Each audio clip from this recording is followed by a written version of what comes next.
حطوا الشيله وخلوا ضي الحفلة تقوم، تلعب وتفخر ومن حقها لو تفتخر، ولا رقت فوق المنصة كلامي للعموم، خلوا الساحة رجاء ولا وحده تمر.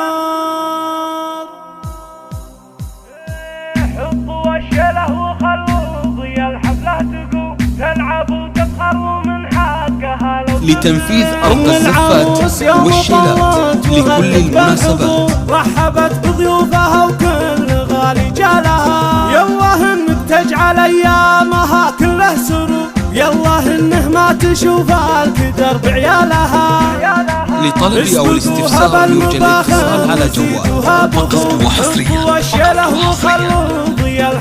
على استوديو عين الخليج. على لو تفتخر لا رقت فوق المنصة كلامي للعموم، خلوا الساعة رجاء ولا وحده تمر.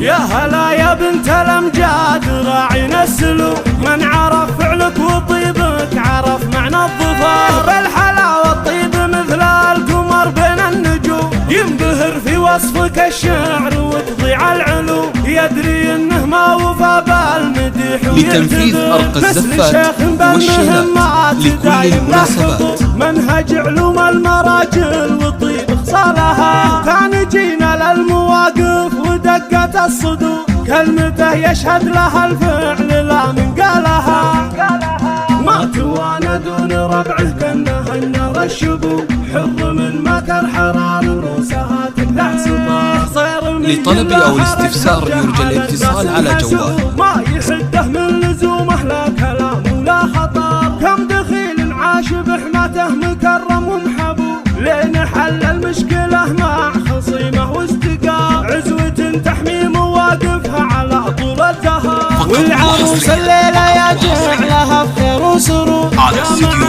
عين الخليج.